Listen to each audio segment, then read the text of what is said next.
Hello friends, smart shed PSCയുടെ പുതിയൊരു വീഡിയോയിലേക്ക് എല്ലാവർക്കും സ്വാഗതം. ഇന്ന് നമ്മൾ നോക്കാൻ പോകുന്നത് ഒക്ടോബർ 11 തൊഴിൽ വാർത്തയാണ്. അതിൽ പാഠപുസ്തകങ്ങളിലൂടെ എന്ന് പറഞ്ഞിട്ടൊരു ഭാഗമുണ്ട്. 10ാം ക്ലാസ്സിലെ പുതിയ പാഠപുസ്തകങ്ങളിലെ വേറിട്ട വിവരങ്ങളാണ് ഇന്ന് നമ്മൾ നോക്കാൻ പോകുന്നത്. അതിനു മുന്നേ എൻ്റെ ചാനൽ ആദ്യമായിട്ട് കാണുന്നവരാണെങ്കിൽ ചാനലൊന്ന് സബ്സ്ക്രൈബ് ചെയ്ത് സപ്പോർട്ട് ചെയ്യണേ. നമുക്ക് ക്ലാസ്സിലേക്ക് കടക്കാം. ആദ്യത്തെ പോയിന്റ് നോക്കാം. ജീവികളുടെ ശരീരത്തിൽ പ്രതികരണങ്ങൾ രൂപപ്പെടുന്നത് എങ്ങനെ? ജീവികളുടെ ശരീരത്തിൽ പ്രതികരണങ്ങൾ രൂപപ്പെടുന്നത് ജൈവരാസപ്രക്രിയയുടെ ഫലമായാണ് ജീവികളുടെ ശരീരത്തിൽ പ്രതികരണങ്ങൾ രൂപപ്പെടുന്നത്. ജീവികളിൽ പ്രതികരണങ്ങൾക്കിടയാക്കുന്ന സാഹചര്യങ്ങൾ എങ്ങനെ അറിയപ്പെടുന്നു? ജീവികളിൽ പ്രതികരണങ്ങൾക്കിടയാക്കുന്ന സാഹചര്യങ്ങൾ ഉദ്ദീപനങ്ങൾ എന്നാണ് അറിയപ്പെടുന്നത്. ഉദ്ദീപനങ്ങൾക്ക് 2 വകഭേദങ്ങളാണുള്ളത്. ഒന്ന് ബാഹ്യ ഉദ്ദീപനവും മറ്റൊന്ന് ആന്തരിക ഉദ്ദീപനവും. വിവിധ തരം ഉദ്ദീപനങ്ങളെ ശരീരം തിരിച്ചറിയുന്നത് സവിശേഷ കോശങ്ങളോ നാഡീകോശങ്ങളുടെ അഗ്രഭാഗങ്ങളോ വഴിയാണ്. ഇവ എങ്ങനെ അറിയപ്പെടുന്നു? ഇവയാണ് ഗ്രാഹികൾ എന്നറിയപ്പെടുന്നത്. വിവിധ തരം ഉദ്ദീപനങ്ങളെ ശരീരം തിരിച്ചറിയുന്നത് സവിശേഷ കോശങ്ങളോ നാഡികളുടെ അഗ്രഭാഗങ്ങളോ വഴിയാണ്. ഇവയാണ് ഗ്രാഹികൾ എന്ന് അറിയപ്പെടുന്നത്. ബാഹ്യ ആന്തരിക ഉദ്ദീപനങ്ങൾക്കനുസരിച്ച് ഗ്രാഹികളിൽ ഉണ്ടാകുന്ന വൈദ്യുത സന്ദേശങ്ങളാണ് റിസപ്റ്റർ പൊട്ടൻഷ്യൽ. ബാഹ്യ ആന്തരിക ഉദ്ദീപനങ്ങൾക്കനുസരിച്ച് ഗ്രാഹികളിൽ ഉണ്ടാകുന്ന വൈദ്യുത സന്ദേശങ്ങളാണ് റിസപ്റ്റർ പൊട്ടൻഷ്യൽ. ഉയർന്ന അളവിലെ റിസപ്റ്റർ പൊട്ടൻഷ്യൽ ബന്ധപ്പെട്ട ന്യൂറോണുകൾ രൂപപ്പെടുത്തുന്നത് ആക്ഷൻ പൊട്ടൻഷ്യലാണ്.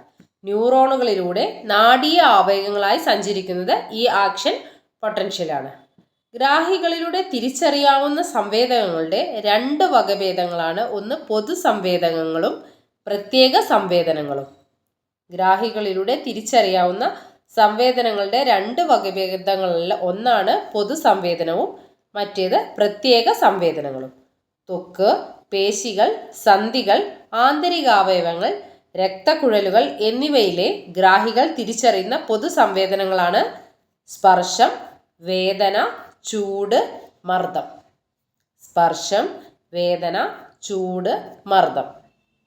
ത്വക്ക്, പേശികൾ, സന്ധികൾ, ആന്തരികാവയവങ്ങൾ, രക്തക്കുഴലുകൾ എന്നിവയിലെ ഗ്രാഹികൾ തിരിച്ചറിയുന്ന പൊതു സംവേദനങ്ങളാണ് സ്പർശം, വേദന, ചൂട്, മർദ്ദം.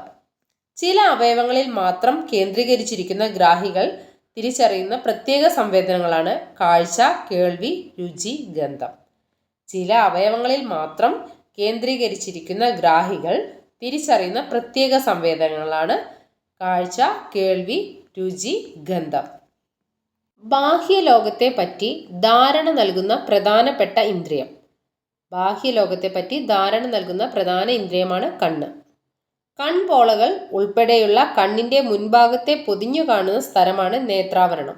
നേത്രാവരണം കൺപോളകൾ ഉൾപ്പെടെ കണ്ണിൻ്റെ മുൻഭാഗത്തെ മുഴുവൻ പൊതിഞ്ഞു കാണുന്നു. നേത്രാവരണം പൊതിഞ്ഞു കാണാത്ത നേത്രഭാഗമാണ് കോർണിയ. ആദ്യം നമ്മൾ പറഞ്ഞു കൺപോളകൾ ഉൾപ്പെടെ കണ്ണിൻ്റെ മുൻഭാഗത്തെ പൊതിഞ്ഞു കാണുന്നു. പക്ഷേ നേത്രാവരണം പൊതിഞ്ഞു കാണാത്ത നേത്രഭാഗമാണ് കോർണിയ. കണ്ണിനെ സംരക്ഷിക്കുക, ഈർപ്പമുള്ളതും വഴുവഴുപ്പുമുള്ളതാക്കുക, പൊടിയും രോഗാണുക്കളും മറ്റു വസ്തുക്കളും കണ്ണിലേക്ക് കടക്കുന്നത് തടയുക എന്നിവ എന്തിൻ്റെ ധർമ്മങ്ങളാണ്? നേത്രാവരണം. കണ്ണിനെ സംരക്ഷിക്കുക, ഈർപ്പമുള്ളതും വഴുവഴുപ്പുള്ളതുമാക്കുക, പൊടിയും രോഗാണുക്കളും മറ്റു വസ്തുക്കളും കണ്ണിലേക്ക് കടക്കുന്നത് തടയുക എന്നിവയൊക്കെ നേത്രാവരണത്തിൻ്റെ ധർമ്മങ്ങളാണ്.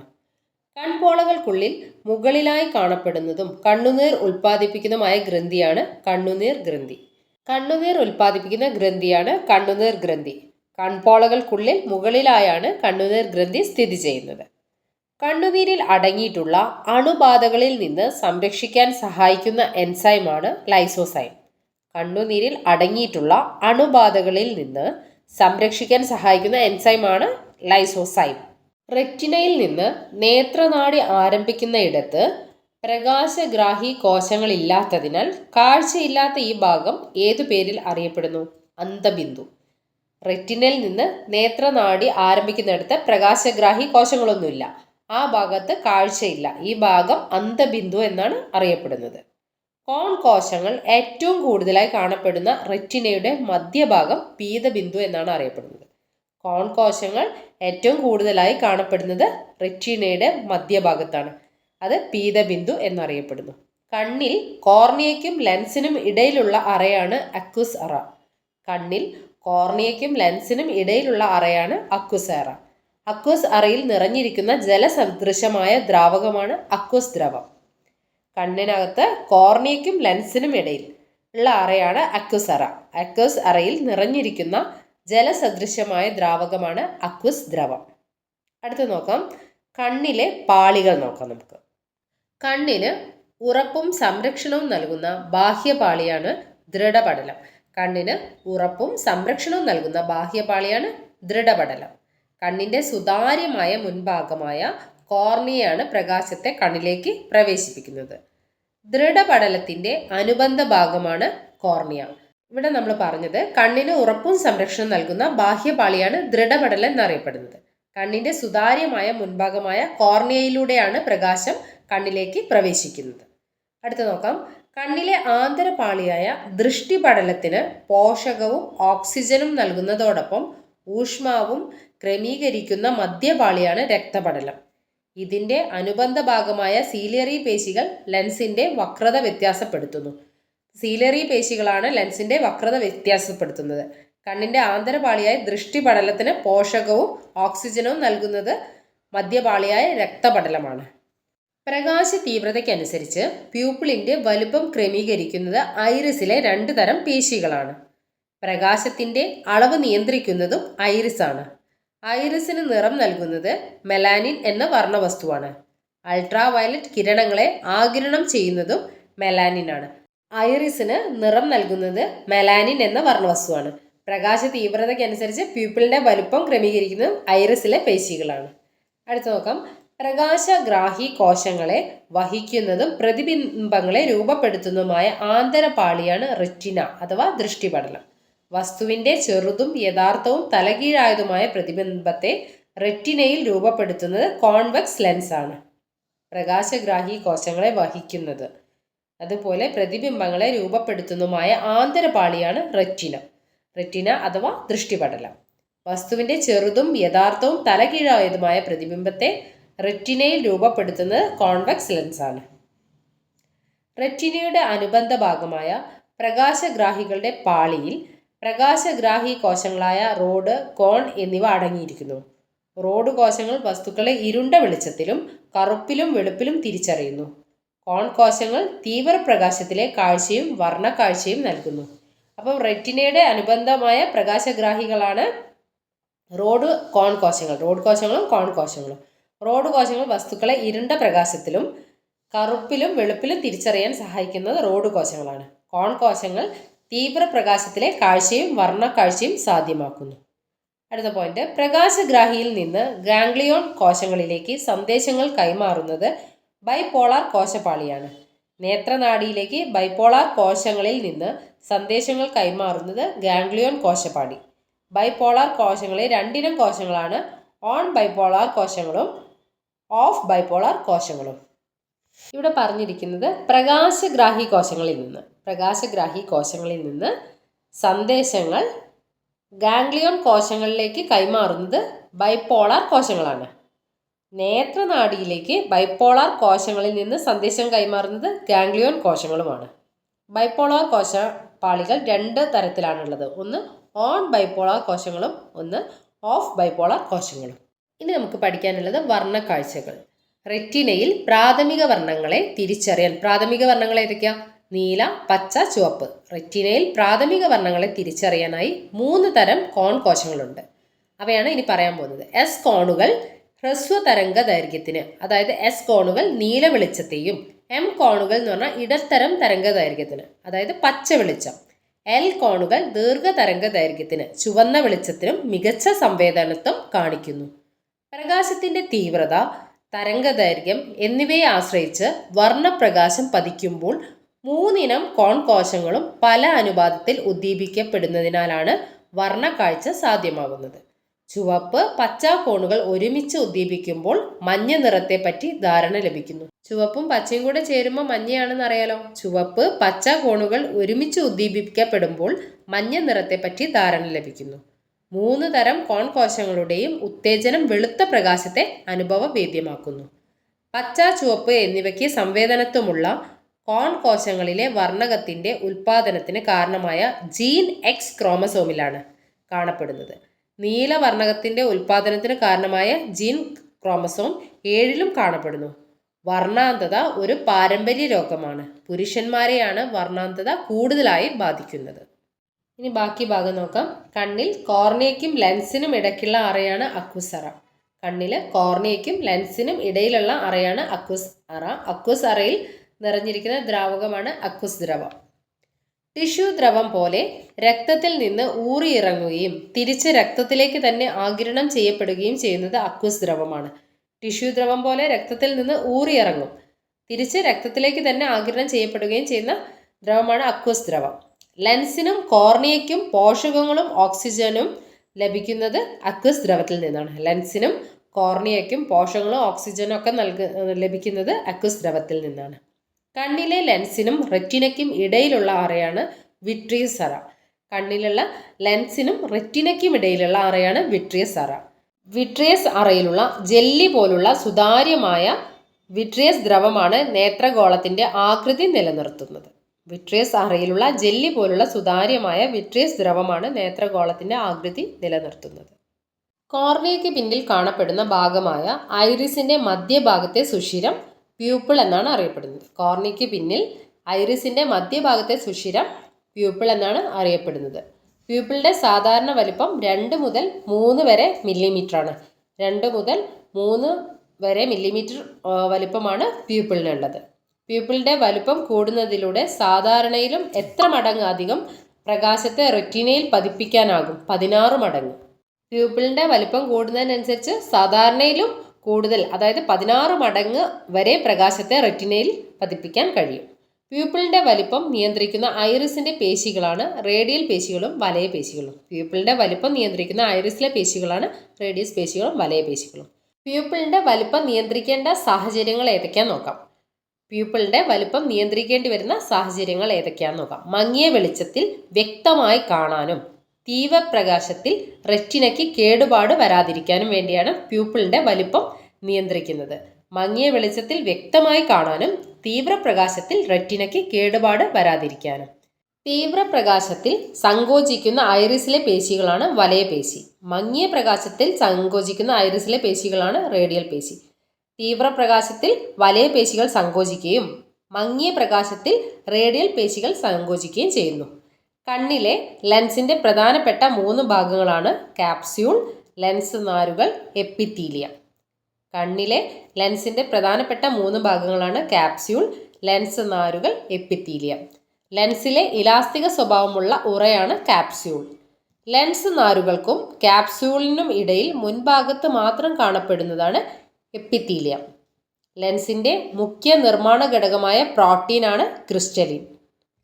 ലെൻസ് നാരുകളെ ആജീവനാന്തം നിർമ്മിച്ചു കൊണ്ടിരിക്കുന്നത് എന്ത്? എപ്പിത്തീലിയം. ലെൻസ് നാരുകളെ ആജീവനാന്തരം നിർമ്മിച്ചു കൊണ്ടിരിക്കുന്നത് എപ്പിത്തീലിയമാണ്. അടുത്തും അകലെയുമുള്ള വസ്തുക്കളുടെ പ്രതിബിംബം റെറ്റിനയിൽ കൃത്യമായി പതിപ്പിക്കുന്ന കണ്ണിൻ്റെ കഴിവിനെ പവർ ഓഫ് അക്കോമഡേഷൻ എന്ന് പറയുന്നു. അടുത്തും അകലെയുമുള്ള വസ്തുക്കളുടെ പ്രതിബിംബം റെറ്റിനയിൽ കൃത്യമായി പതിപ്പിക്കുന്ന കണ്ണിൻ്റെ കഴിവിനെ പവർ ഓഫ് അക്കോമഡേഷൻ എന്നാണ് പറയുന്നത്. പവർ ഓഫ് അക്കോമഡേഷൻ സാധ്യമാകുന്നത് എങ്ങനെ? ലെൻസിൻ്റെ വക്രതയിൽ സീലിയറി പേശികളുടെ പ്രവർത്തന ഫലമായാണ് പവർ ഓഫ് അക്കോമഡേഷൻ സാധ്യമാകുന്നത്. റോഡ് കോശങ്ങൾ, കോൺ കോശങ്ങൾ എന്നിവയുടെ ആകൃതി എന്ത്? റോഡ് കോശത്തിൻ്റെ ആകൃതി സിലിണ്ടർ ആകൃതിയാണ്. കോൺ കോശത്തിൻ്റെ ആകൃതി കോൺ ആകൃതിയാണ്. റോഡ് കോശങ്ങളിൽ കാണപ്പെടുന്ന വർണ്ണകം റൊഡോപ്സിൻ. കോൺ കോശങ്ങളിൽ കാണപ്പെടുന്ന വർണ്ണകം ഫോട്ടോസ്ഫിൻ. റോഡ് കോശങ്ങളിൽ റൊഡോപ്സിനും കോൺ കോശങ്ങളിൽ ഫോട്ടോസ്ഫിനും. റൊഡോപ്സിൻ, ഫോട്ടോസ്ഫിൻ വർണ്ണകങ്ങൾ ഉണ്ടാകുന്നത് എങ്ങനെ? ഓപ്സിൻ എന്ന പ്രോട്ടീനും വൈറ്റമിൻ എയിൽ നിന്ന് രൂപപ്പെടുന്ന റെറ്റിനാലും ചേർന്ന്. പ്രകാശഗ്രാഹികളിലെ പ്രാഥമിക ന്യൂറോ ട്രാൻസ്മിറ്ററായി പ്രവർത്തിക്കുന്നത് ഗ്ലൂട്ടാമേറ്റ്. പ്രകാശം, ഇരുട്ട് എന്നിവയെപ്പറ്റി ബോധമുണ്ടാക്കുന്നത് ഗ്ലൂട്ടാമേറ്റ് ഉൽപ്പാദനത്തിൻ്റെ ഏറ്റക്കുറച്ചിലുകൾ. പ്രകാശത്തിൻ്റെ അഭാവത്തെ സൂചിപ്പിക്കുന്ന ആവേഗങ്ങളെ രൂപപ്പെടുത്തുന്നത് ഓഫ് ബൈപോളാർ കോശങ്ങളാണ്. ഇനി നമുക്ക് പഠിക്കാനുള്ളത് SCERT കൊടുത്തിരിക്കുന്ന ഫ്രഞ്ച് വിപ്ലവമാണ്. അത് നോക്കിയാലോ. പതിറ്റാണ്ടുകളായി ഫ്രാൻസിൽ ഭരണം നടത്തിയിരുന്ന രാജവംശമാണ് ബൂർബൺ രാജവംശം. രാജഭരണകാലത്ത് ഫ്രാൻസിൽ നിലനിന്നിരുന്ന പാർലമെൻറ്റാണ് എസ്റ്റേറ്റ് ജനറൽ. സ്വേച്ഛാധിപതികളായിരുന്ന ബൂർബൻ രാജവംശത്തിൻ്റെ ഭരണാധികാരികളെ പറ്റിയുള്ള പ്രധാന വിശ്വാസം രാജാധികാരം ദൈവദത്തമാണ് എന്നതാണ്. ഞാനാണ് രാഷ്ട്രം എന്ന് പ്രഖ്യാപിച്ച ഭരണാധികാരി ലൂയി 14. ഞാനാണ് രാഷ്ട്രം എന്ന് പറഞ്ഞത് ലൂയി 14. ദൈവദത്താധികാര സിദ്ധാന്തത്തിലെ പ്രധാന വിശ്വാസം എന്തായിരുന്നു? രാജാവ് ദൈവത്തിൻ്റെ പ്രതിനിധിയാണ്. രാജാവ് ദൈവത്തിൻ്റെ പ്രതിനിധിയാണ് എന്നതാണ് ദൈവദത്താധികാര സിദ്ധാന്തത്തിൻ്റെ പ്രധാന വിശ്വാസം. എസ്റ്റേറ്റ് ജനറൽ ഫ്രഞ്ച് വിപ്ലവത്തിന് മുൻപ് ഒടുവിലായി യോഗം ചേർന്ന വർഷം 1614. ഫ്രഞ്ച് വിപ്ലവത്തിന് മുന്നേ 1614 എസ്റ്റേറ്റ് ജനറൽ യോഗം ചേർന്നത്, അവസാനമായിട്ട് യോഗം ചേർന്നത്. ഭരണകാര്യത്തിൽ തുടർച്ചയായി ഇടപെട്ടിരുന്ന മാരി ആന്റോയിനറ്റ് ഏത് ഫ്രഞ്ച് രാജാവിൻ്റെ പത്നിയായിരുന്നു? ലൂയി 16. ലൂയി 16 ഭാര്യയായിരുന്നു മേരി ആന്റോയിനറ്റ്. പ്രഭുക്കൾ യുദ്ധം ചെയ്യുന്നു, പുരോഹിതർ പ്രാർത്ഥിക്കുന്നു, സാധാരണക്കാർ നികുതി കൊടുക്കുന്നു. ഏത് പ്രദേശത്തെ സാധാരണക്കാർക്കിടയിൽ പ്രചാരത്തിലിരുന്ന ഒരു ചൊല്ലായിരുന്നു ഇത്? ഫ്രാൻസിൽ നിലനിന്നിരുന്ന ഒരു ചൊല്ലാണ് ഇത്. പ്രഭുക്കൾ യുദ്ധം ചെയ്യുന്നു, പുരോഹിതർ പ്രാർത്ഥിക്കുന്നു, സാധാരണക്കാർ നികുതി കൊടുക്കുന്നു. 18-ാം നൂറ്റാണ്ടിലെ ഫ്രഞ്ച് സമൂഹത്തെ എത്ര തട്ടുകളായി അഥവാ എസ്റ്റേറ്റുകളായാണ് വിഭജിച്ചിരുന്നത്? 3 എസ്റ്റേറ്റുകളായിട്ടാണ് വിഭജിച്ചിരുന്നത്. 1-ാം എസ്റ്റേറ്റിൽ പുരോഹിതന്മാരും 2-ാം എസ്റ്റേറ്റിൽ പ്രഭുക്കന്മാരും. 3-ാമത്തെ എസ്റ്റേറ്റിൽ ഉൾപ്പെട്ടിരുന്നത് സാധാരണക്കാരാണ്. 1-ാമത്തെ എസ്റ്റേറ്റിൽ പുരോഹിതന്മാർ, 2-ാമത്തെ എസ്റ്റേറ്റിൽ പ്രഭുക്കർ, 3-ാമത്തെ എസ്റ്റേറ്റിൽ സാധാരണക്കാർ. എല്ലാ തരം നികുതികളിൽ നിന്നും ഒഴിവാക്കപ്പെട്ടിരുന്ന വിഭാഗമാണ് പുരോഹിതന്മാർ. പുരോഹിതന്മാർക്ക് ഒരു നികുതിയും അടയ്ക്കേണ്ടിയിരുന്നില്ല.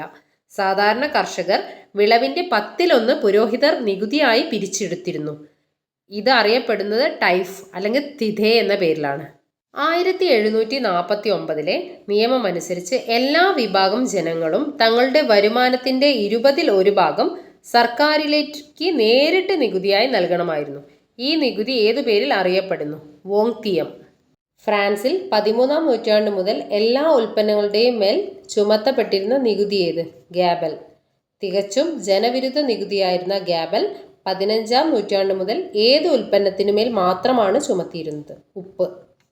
കോമൺസ് അഥവാ സാധാരണക്കാർ എന്നറിയപ്പെട്ട ഫ്രാൻസിലെ 3-ാമത്തെ എസ്റ്റേറ്റിൽ പ്രധാനമായും ഉൾപ്പെട്ടിരുന്നത് മധ്യവർഗം, തൊഴിലാളികൾ, കർഷകർ. സാധാരണക്കാർ എന്ന എസ്റ്റേറ്റിൽ പെട്ടിരുന്നവർ മധ്യവർഗം, തൊഴിലാളികൾ, കർഷകർ എന്നിവരായിരുന്നു.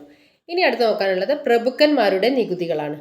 ഫ്രഞ്ച് സമൂഹത്തിൽ നിലനിന്നിരുന്ന ഒരു വർഷത്തിൽ 3-4 ദിവസം പ്രഭുക്കന്മാർക്ക് സാധാരണക്കാരെ കൊണ്ട് പ്രതിഫലം നൽകാതെ ജോലി ചെയ്യിക്കുന്നതിനുള്ള അവകാശം കോർവി എന്നാണ് അറിയപ്പെട്ടിരുന്നത്. ഫ്രഞ്ച് സമൂഹത്തിൽ നിലനിന്നിരുന്ന ഒരു വർഷത്തിൽ 3-4 ദിവസം പ്രഭുക്കന്മാർക്ക് സാധാരണക്കാരെ കൊണ്ട് പ്രതിഫലം നൽകാതെ ജോലി എടുപ്പിക്കാം.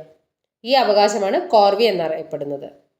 വീഞ്ഞു നിർമ്മാണത്തിലെ കുത്തക വഴി ലഭിക്കുന്ന അധിക നികുതിയും മുന്തിരിച്ചാർ, റൊട്ടി തുടങ്ങിയവയുടെ നിർമ്മാണത്തിനായി ജന്മിമാരുടെ ഉടമസ്ഥതയിലുള്ള സൗകര്യങ്ങൾ നിർബന്ധമായും ഉപയോഗിക്കേണ്ടി വരുന്നതിൻ്റെ വാടകയും ഉൾപ്പെടുന്നതായിരുന്നു ബെനാലിറ്റി.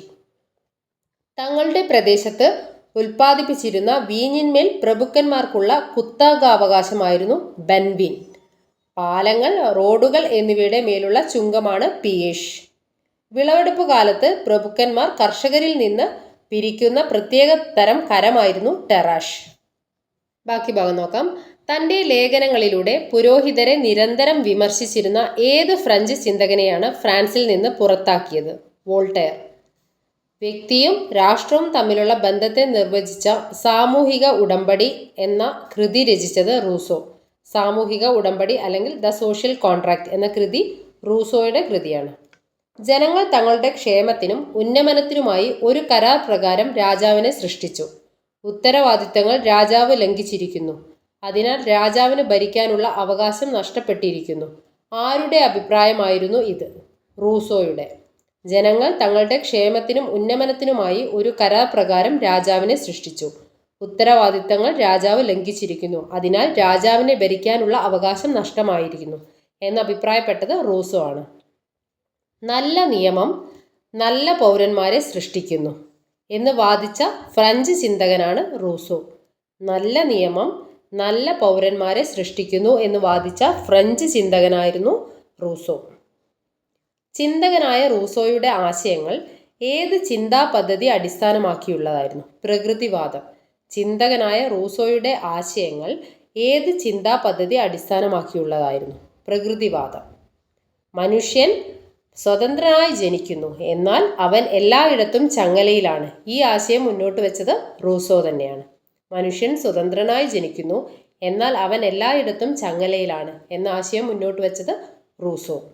ഗവൺമെന്റിന്റെ തത്വങ്ങളും നിയമത്തിന്റെയും ഭരണഘടനയുടെയും പരിണാമവും വിശകലനം ചെയ്ത നിയമത്തിന്റെ ആത്മാവ്, ദ സ്പിരിറ്റ് ഓഫ് ലോ ആരുടെ കൃതിയാണ്? മോണ്ടസ്ക്യൂ.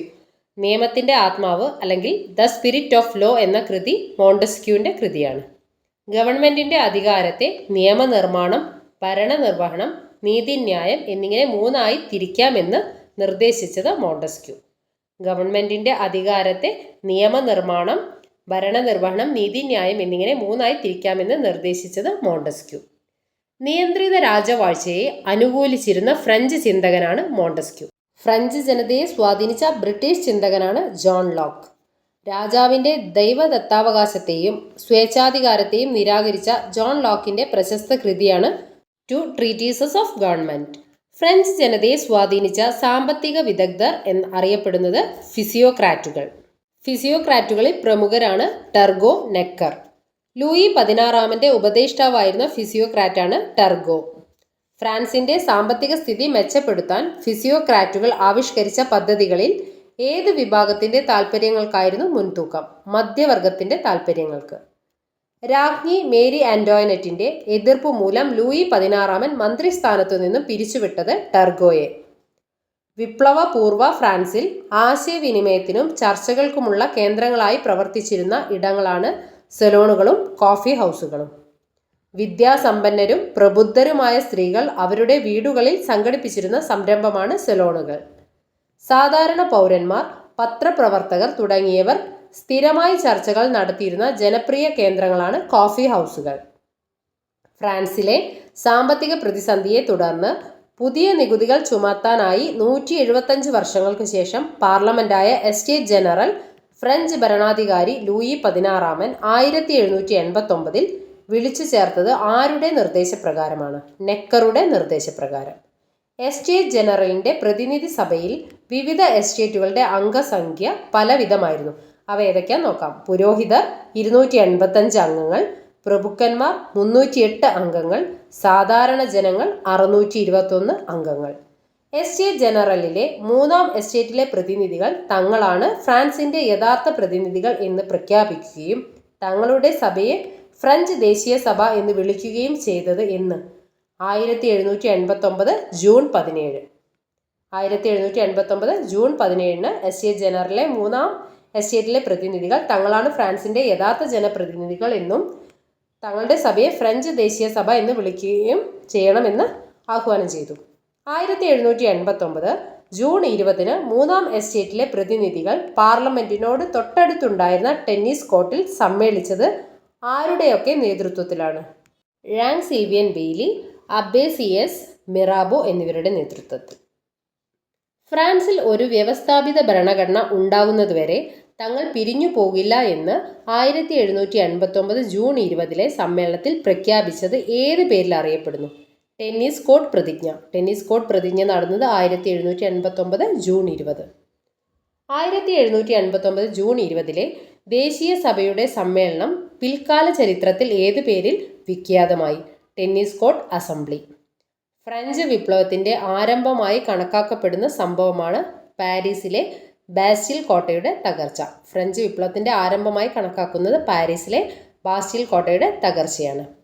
ഫ്രാൻസിലെ ബൂർബൻ സ്വേച്ഛാധിപത്യത്തിന്റെ പ്രതീകമായിരുന്ന ബാസ്റ്റീൽ കോട്ട കലാപകാരികൾ തകർത്തത് 1789 ജൂലൈ 14. 1789 ജൂലൈ 14 ബാസ്റ്റീൽ കോട്ട കലാപകാരികൾ തകർത്തത്. 1789 ഒക്ടോബറിൽ ആയിരക്കണക്കിന് സ്ത്രീകൾ ചൂലുൾപ്പെടെയുള്ള നിത്യോപയോഗ സാമഗ്രികളും വാൾ, തോക്ക്, കുന്തം എന്നിവയും കയ്യിലേന്തി ബൂർബൺ രാജാക്കന്മാരുടെ വസതിയായ പാരീസിലെ വേഴ്സായ് കൊട്ടാരത്തിലേക്ക് മാർച്ച് ചെയ്ത സംഭവം എഡിയു വേഴ്സാലിയസ് എന്നറിയപ്പെടുന്നു. ഫ്രാൻസിലെ വിപ്ലവകാലത്ത് സ്ത്രീകളുടെ അവകാശങ്ങൾക്കായി വാദിച്ച പ്രശസ്ത നാടകകൃത്തും പൊതുപ്രവർത്തകയുമായ വനിതയാണ് ഒളിവ് ഡി ഗൂഷ്. പുരുഷന്മാർക്ക് ലഭിച്ച അവകാശങ്ങൾ സ്ത്രീകൾക്കും ലഭിക്കണമെന്ന് ആവശ്യപ്പെടുന്ന സ്ത്രീകളുടെയും സ്ത്രീ പൗരരുടെയും അവകാശങ്ങൾ എന്ന പ്രസിദ്ധ കൃതി രചിച്ചത് ഒളിവ് ഡി ഗൂഷ്. ഫ്രഞ്ച് വിപ്ലവകാലത്ത് സ്ത്രീ സമത്വത്തിനായി വാദിച്ച പ്രമുഖ വനിതയാണ് മാഡം ഴാങ് റോളണ്ട്. ഫ്രാൻസിലെ ഉന്നത കുലജാതരോടുള്ള പ്രതിഷേധത്തിന്റെ ഭാഗമായി തൊഴിലാളികളും കർഷകരും ധരിക്കാൻ ആരംഭിച്ച കാൽപാദം വരെ എത്തുന്ന നീളൻ ട്രൗസറുകൾ ഏതു പേരിലാണ് അറിയപ്പെടുന്നത്? പാന്റലോൺ.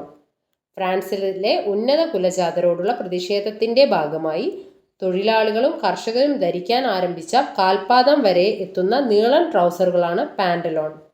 വിപ്ലവാനുകൂലികളുടെ പ്രതീകമായി മാറിയ പാന്റലോൺ ധരിക്കുന്നവർ ഏതു പേരിൽ അറിയപ്പെട്ടു? സാൻക്ലോട്ടുകൾ. ഫ്രാൻസിലെ തൊഴിലാളികൾ അടിമത്തത്തിൽ നിന്ന് മോചിപ്പിക്കപ്പെട്ടവർ എന്ന് സൂചിപ്പിക്കാനായി ധരിച്ചിരുന്ന ചുവന്ന തൊപ്പികളാണ് ഫ്രീജിയൻ തൊപ്പികൾ. ഫ്രാൻസിലെ തൊഴിലാളികൾ അടിമത്തത്തിൽ നിന്ന് മോചിപ്പിക്കപ്പെട്ടവർ എന്ന് സൂചിപ്പിക്കാനായി ധരിച്ചിരുന്ന ചുവന്ന തൊപ്പികളാണ് ഫ്രീജിയൻ തൊപ്പികൾ. ഇനി നമുക്ക് നോക്കാനുള്ളത് SCERT ജിയോഗ്രഫിയിലെ കുറച്ച് ഭാഗങ്ങളാണ്. നോക്കിയാലോ. ദിനാന്തരീക്ഷ ഘടകങ്ങൾ, അതായത് എലമെന്റ്സ് ഓഫ് വെതർ എന്നറിയപ്പെടുന്ന ഘടകങ്ങൾ: സൂര്യപ്രകാശത്തിന് അനുസൃതമായ അന്തരീക്ഷ താപനില, മർദ്ദം, കാറ്റ്, ആർദ്രത.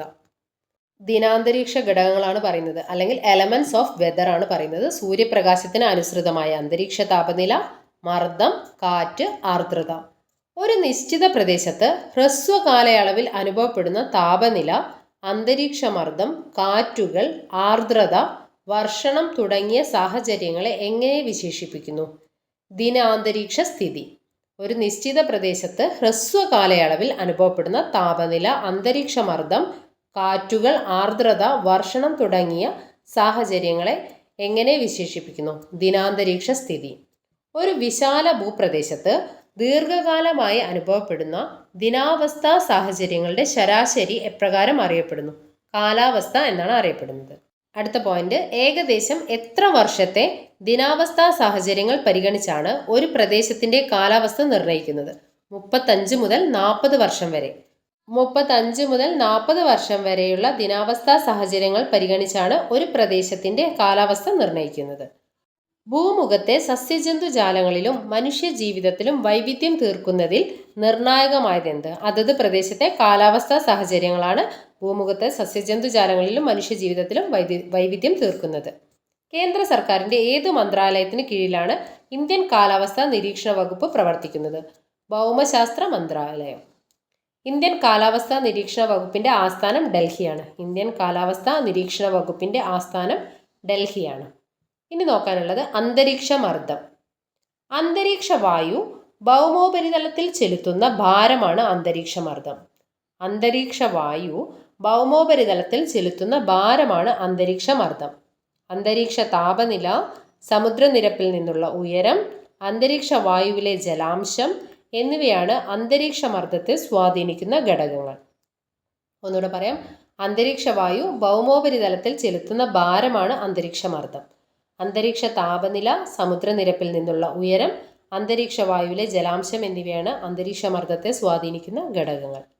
അന്തരീക്ഷ വായു ചൂടുപിടിച്ച് വികസിക്കുകയും ഭാരം കുറഞ്ഞ് ഉയരുകയും ചെയ്യുന്നത് മൂലം ന്യൂനമർദ്ദ മേഖലകൾ രൂപപ്പെടുന്നു. ഇത്തരത്തിൽ ഉയരുന്ന വായു ക്രമേണ തണുത്ത് സങ്കോചിച്ച് താഴ്ന്നിറങ്ങുന്ന ഇടങ്ങളിൽ രൂപപ്പെടുന്നതാണ് ഉച്ചമർദ്ദ മേഖലകൾ. അന്തരീക്ഷ വായു ചൂടുപിടിച്ചിട്ട് വികസിക്കും, ഭാരം കുറഞ്ഞ് അവ ഉയർന്നു പോകുന്നു.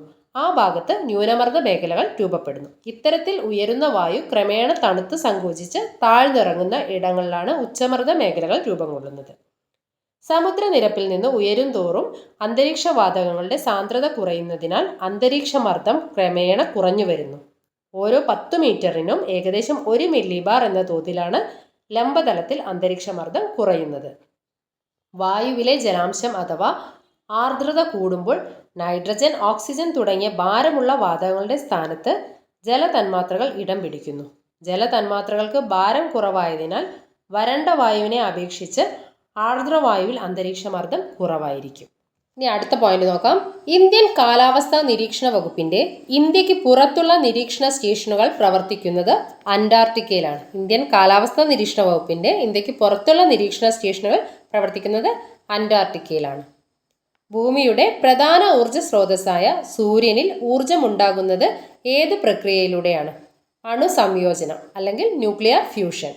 സൂര്യനിൽ വൻതോതിൽ രൂപപ്പെടുന്ന ഊർജം ഏതിനം തരംഗങ്ങളായാണ് വികിരണം ചെയ്യപ്പെടുന്നത്? ഹ്രസ്വ തരംഗങ്ങളായി.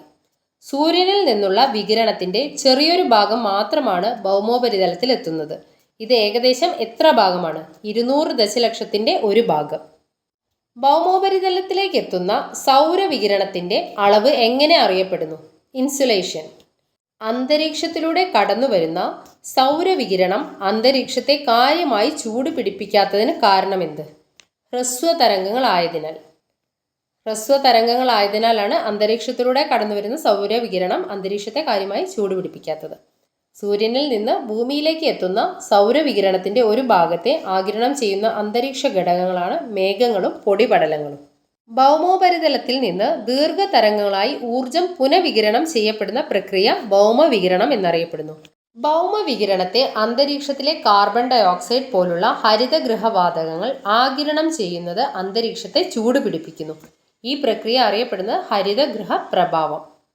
അന്തരീക്ഷത്തിലൂടെ എത്തിച്ചേരുന്ന ആകെ സൗരോർജത്തിന്റെ എത്ര ശതമാനം പ്രതിഫലനത്തിലൂടെ തിരിച്ചു പോകുകയും അന്തരീക്ഷ വസ്തുക്കൾ ആഗിരണം ചെയ്യുകയും ചെയ്യുന്നു? അന്തരീക്ഷത്തിലൂടെ എത്തിച്ചേരുന്ന ആകെ സൗരോർജത്തിന്റെ 35% പ്രതിഫലനത്തിലൂടെ തിരിച്ചു പോകുന്നു. കൂടാതെ 14% അന്തരീക്ഷ വസ്തുക്കൾ ആഗിരണം ചെയ്യുകയും ചെയ്യുന്നു. അടുത്ത പോയിന്റ്, അന്തരീക്ഷത്തിലെത്തുന്ന ആകെ സൗരോർജത്തിന്റെ എത്ര ശതമാനമാണ് ഭൗമോപരിതലത്തിൽ ലഭിക്കുന്നത്?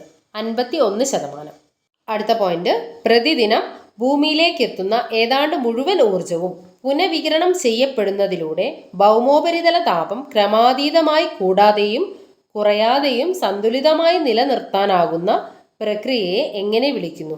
ഭൂമിയുടെ താപ ബഡ്ജറ്റ്, ഹീറ്റ് ബഡ്ജറ്റ് എന്നറിയപ്പെടുന്നു. ഒരു ദിവസത്തെ കൂടിയ അന്തരീക്ഷ താപനിലയായി കാലാവസ്ഥാ നിരീക്ഷകർ കണക്കാക്കുന്നത് ഏതു സമയത്ത് രേഖപ്പെടുത്തുന്ന താപനിലയെയാണ്? ഉച്ചയ്ക്ക് 2 മണിക്ക്. ഒരു ദിവസത്തെ ഏറ്റവും കൂടിയ അന്തരീക്ഷ താപനില കണക്കാക്കുന്നത് ഉച്ചയ്ക്ക് 2 മണിക്കാണ്. ഒരു ദിവസത്തെ ഏറ്റവും കുറഞ്ഞ അന്തരീക്ഷ താപനില കണക്കാക്കുന്നത് സൂര്യോദയത്തിന് തൊട്ടു മുൻപുള്ള താപനില. ഒരു ദിവസത്തെ ഏറ്റവും കൂടിയ താപനില ഉച്ചയ്ക്ക് 2 മണിക്കും ഒരു ദിവസത്തെ ഏറ്റവും കുറഞ്ഞ അന്തരീക്ഷ താപനിലയെ കണക്കാക്കുന്നത് സൂര്യോദയത്തിന് തൊട്ടു മുമ്പുള്ള താപനിലയുമാണ്. അടുത്ത പോയിന്റ്, അന്തരീക്ഷ താപനില അളക്കാൻ ഉപയോഗിക്കുന്ന പ്രത്യേക തരം ഉപകരണം ഏത്? Maximum minimum thermometer. അന്തരീക്ഷ താപനില അളക്കാൻ ഉപയോഗിക്കുന്ന പ്രത്യേക തരം ഉപകരണമാണ് മാക്സിമം മിനിമം തെർമോമീറ്റർ. ഒരു ദിവസത്തെ കൂടിയ താപനിലയും കുറഞ്ഞ താപനിലയും തമ്മിലുള്ള വ്യത്യാസം ദൈനിക താപാന്തരം എന്നറിയപ്പെടുന്നു. ഒരു ദിവസത്തെ ശരാശരി താപനിലയെ ദൈനിക ശരാശരി താപനില എന്നാണ് വിളിക്കുന്നത്. ഓരോ പ്രദേശത്തും രേഖപ്പെടുത്തുന്ന താപനിലയെ ഭൂപടങ്ങളിൽ അടയാളപ്പെടുത്തി ഒരേ താപനിലയുള്ള പ്രദേശങ്ങളെ തമ്മിൽ യോജിപ്പിച്ചുകൊണ്ട് വരയ്ക്കുന്ന സാങ്കല്പിക രേഖയാണ് സമതാപ രേഖകൾ, ഐസോതേംസ് എന്നറിയപ്പെടുന്നു. താപവിതരണം സംബന്ധിച്ച വിശകലനങ്ങൾക്ക് ഉപയോഗപ്പെടുത്തുന്ന ഭൂപടങ്ങളാണ് സമതാപ രേഖാ ഭൂപടങ്ങൾ. ഓരോ രേഖാംശ രേഖയിലെയും ഏറ്റവും ഉയർന്ന വാർഷിക ശരാശരി അന്തരീക്ഷ താപനില രേഖപ്പെടുത്തിയ പ്രദേശങ്ങളെ തമ്മിൽ യോജിപ്പിക്കുന്ന സാങ്കല്പിക രേഖയാണ് താപീയ മധ്യരേഖ. ഭൂമധ്യരേഖയിൽ നിന്ന് അകലും തോറും താപനിലയ്ക്കുണ്ടാകുന്ന മാറ്റമെന്ത്? ഭൂമധ്യരേഖയിൽ നിന്ന് അകലും തോറും താപനിലയ്ക്കുണ്ടാകുന്ന മാറ്റമെന്ത്? താപനില കുറഞ്ഞു വരുന്നു. ഭൂമധ്യരേഖയിൽ നിന്ന് അകലും തോറും താപനില കുറഞ്ഞു വരുന്നു. അടുത്ത പോയിന്റ്, ഭൂമിയുടെ ഇരു ധ്രുവങ്ങളോടും അടുക്കുമ്പോൾ താപനില ക്രമേണ കുറഞ്ഞു വരുന്നതിന് കാരണമെന്ത്? സൂര്യരശ്മികൾ കൂടുതൽ ചെരിഞ്ഞു പതിക്കുന്നതിനാൽ. ഭൂമിയുടെ ഇരു ധ്രുവങ്ങളോടും അടുക്കുമ്പോൾ താപനില ക്രമേണ കുറഞ്ഞു വരുന്നതിന് കാരണം സൂര്യരശ്മികൾ കൂടുതൽ ചരിഞ്ഞു പതിക്കുന്നതിനാൽ. ഉയരം കൂടുന്തോറും അന്തരീക്ഷത്തിലെ ഓരോ കിലോമീറ്റർ ഉയരത്തിനും 6.4 ഡിഗ്രി സെൽഷ്യസ് എന്ന തോതിൽ അന്തരീക്ഷ താപനില കുറഞ്ഞു വരുന്ന പ്രതിഭാസമാണ് ക്രമമായ താപനഷ്ട നിരക്ക്. ഉയരം കൂടുന്തോറും അന്തരീക്ഷത്തിലെ ഓരോ കിലോമീറ്റർ ഉയരത്തിനും 6.4 ഡിഗ്രി സെൽഷ്യസ് എന്ന തോതിൽ അന്തരീക്ഷ താപനില കുറഞ്ഞു വരുന്ന പ്രതിഭാസമാണ് ക്രമമായ താപനഷ്ട നിരക്ക്. യൂറോപ്പിന്റെ പടിഞ്ഞാറൻ പ്രദേശങ്ങൾക്ക് കൊടും തണുപ്പിൽ നിന്ന് ആശ്വാസം പകരുന്ന ഉഷ്ണജല പ്രവാഹം ഏത്? ഉത്തര അറ്റ്ലാന്റിക് പ്രവാഹം. യൂറോപ്പിന്റെ പടിഞ്ഞാറൻ പ്രദേശങ്ങൾക്ക് കൊടും തണുപ്പിൽ നിന്ന് ആശ്വാസം പകരുന്ന ഉഷ്ണജല പ്രവാഹമാണ് ഉത്തര അറ്റ്ലാന്റിക് പ്രവാഹം. കാനഡയുടെ കിഴക്കൻ തീരങ്ങൾ മാസങ്ങളോളം കൊടും തണുപ്പിൽ അമരാൻ കാരണമാകുന്ന ശീതജല പ്രവാഹമാണ് ലാബ്രഡോർ ശീതജല പ്രവാഹം. ഓരോ പ്രദേശത്തും രേഖപ്പെടുത്തുന്ന അന്തരീക്ഷ മർദ്ദത്തെ ഭൂപടങ്ങളിൽ രേഖപ്പെടുത്തി ഒരേ മർദ്ദമുള്ള പ്രദേശങ്ങളെ തമ്മിൽ യോജിപ്പിച്ചുകൊണ്ട് വരയ്ക്കുന്ന സാങ്കല്പിക രേഖകളാണ് സമമർദ്ദ രേഖകൾ, അതായത് ഐസോബാറുകൾ. അന്തരീക്ഷ മർദ്ദം അളക്കാനുള്ള ഉപകരണമാണ് ബാരോമീറ്റർ. വിവിധ തരം ബാരോമീറ്ററുകൾ ഉണ്ട്. അവയാണ് mercury barometer, aneroid barometer. Mercury ബാരോമീറ്ററിൽ ഭൗമോപരിതല ശരാശരി മർദ്ദം എത്ര സെന്റിമീറ്റർ ആണ് രേഖപ്പെടുത്തുന്നത്? 76 സെന്റിമീറ്റർ. അന്തരീക്ഷ മർദ്ദം രേഖപ്പെടുത്താൻ സാധാരണയായി ഉപയോഗിക്കുന്ന ഏകകങ്ങളാണ് മില്ലി ബാറും ഹെക്ടോ പാസ്കലും. ഭൗമോപരിതലത്തിലെ ശരാശരി മർദ്ദം എത്ര? 1013.2 മില്ലി ബാർ. ഭൗമോപരിതലത്തിലെ ശരാശരി മർദ്ദം ആണ് 1013.2 മില്ലി ബാർ. അന്തരീക്ഷ വായു നമ്മുടെ ശരീരത്തിൽ ചെലുത്തുന്ന കനത്ത മർദ്ദം അനുഭവവേദ്യമാകാത്തത് എന്തുകൊണ്ട്?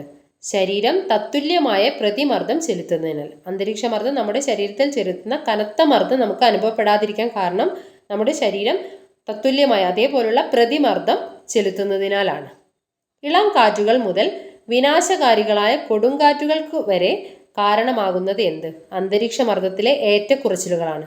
അന്തരീക്ഷ മർദ്ദത്തിലെ ഏറ്റക്കുറച്ചിലുകളാണ് ഇളം കാറ്റുകൾ മുതൽ വിനാശകാരികളായ കൊടുങ്കാറ്റുകൾക്ക് വരെ കാരണമാകുന്നത്. ഇനി നമുക്ക് പഠിക്കാനുള്ളത് താപവ്യാപന പ്രക്രിയകൾ. വിവിധ തരം താപവ്യാപന പ്രക്രിയകളിലൂടെ ഭൗമോപരിതലത്തിൽ നിന്ന് അന്തരീക്ഷത്തിലേക്ക് താപവ്യാപനം ഉണ്ടാകുന്നു. അവയാണ് താപചാലനം, സംവഹനം, അഭിവഹനം, വികിരണം. താപചാലനം, സംവഹനം, അഭിവഹനം, വികിരണം എന്നിവയാണ് പ്രധാന താപന പ്രക്രിയകൾ. സംവഹനം, താപചാലനം, അഭിവഹനം, വികിരണം എന്നിവയാണ് പ്രധാന താപവ്യാപന പ്രക്രിയകൾ. അവ ഓരോന്നും എന്താ നോക്കാം. ചൂടായ ഭൗമോപരിതലത്തോട് ചേർന്നുള്ള അന്തരീക്ഷത്തിൻ്റെ താഴ്ന്ന വിതാനങ്ങളിലേക്ക് താപം പകരുന്നതാണ് താപചാലനം. ചൂടായ ഭൗമോപരിതലത്തോട് ചേർന്നിട്ടുള്ള അന്തരീക്ഷത്തിൻ്റെ താഴ്ന്ന വിതാനങ്ങളിലേക്ക് ഈ താപം പകരുന്നു. ഈ പ്രക്രിയയാണ് താപചാലനം എന്നറിയപ്പെടുന്നത്. ഭൂമിയോടടുത്തുള്ള അന്തരീക്ഷ വായു ചൂടുപിടിച്ച് വികസിച്ച് മുകളിലേക്ക് ഉയരുന്നതിലൂടെ കൂടുതൽ ഉയരങ്ങളിലേക്ക് താപം വ്യാപിക്കുന്നതാണ് സംവഹനം. സംവഹനം എന്ന് പറയുന്നത് ഭൂമിയോട് അടുത്തിട്ടുള്ള അന്തരീക്ഷ വായു ചൂടുപിടിക്കുമ്പം ഈ വായു വികസിച്ച വായു മുകളിലേക്ക് ഉയരുന്നതിലൂടെ കൂടുതൽ ഉയരങ്ങളിലേക്ക് താപം വ്യാപിക്കും. ഈ ചൂടുവായുവാണ് മുകളിലേക്ക് ഉയരുന്നത്. അതുകൊണ്ടുകൂടി തന്നെ താപം കൂടുതൽ ഉയരങ്ങളിലേക്ക് വ്യാപിക്കും. ഇതാണ് സംവഹനം എന്നറിയപ്പെടുന്നത്.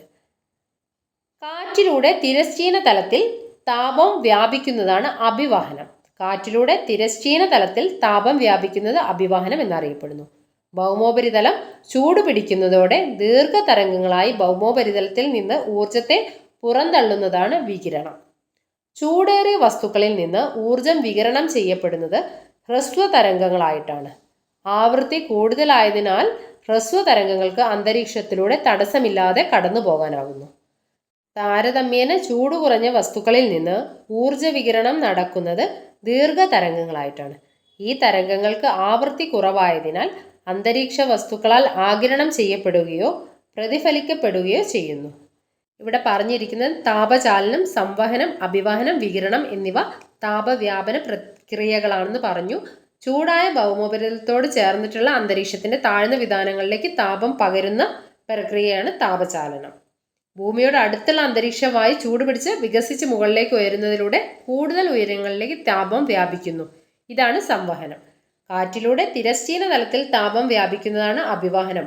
ഭൗമോപരിതലം ചൂടുപിടിക്കുന്നതോടെ ദീർഘതരംഗങ്ങളായി ഭൗമോപരിതലത്തിൽ നിന്നുള്ള ഊർജത്തെ പുറന്തള്ളുന്നതാണ് വികിരണം എന്ന് അറിയപ്പെടുന്നത്. ബാക്കി ഭാഗം നമുക്ക് അടുത്ത വീഡിയോയിൽ ചെയ്യാം. അപ്പോൾ ഈ വീഡിയോസ് ഇഷ്ടമാവുന്നുണ്ടെങ്കിൽ നിങ്ങൾ വീഡിയോ ലൈക്ക് ചെയ്യാനും ഷെയർ ചെയ്യാനൊന്നും മറക്കരുത്. എന്തെങ്കിലും അഭിപ്രായങ്ങളുണ്ടെങ്കിൽ കമൻറ്റ് ബോക്സിൽ രേഖപ്പെടുത്തണം. പിന്നെ എൻ്റെ ചാനൽ ആദ്യമായിട്ട് കാണുന്നവരാണെങ്കിൽ ചാനലൊന്ന് സബ്സ്ക്രൈബ് ചെയ്ത് സപ്പോർട്ട് ചെയ്യണേ. Thank you for watching.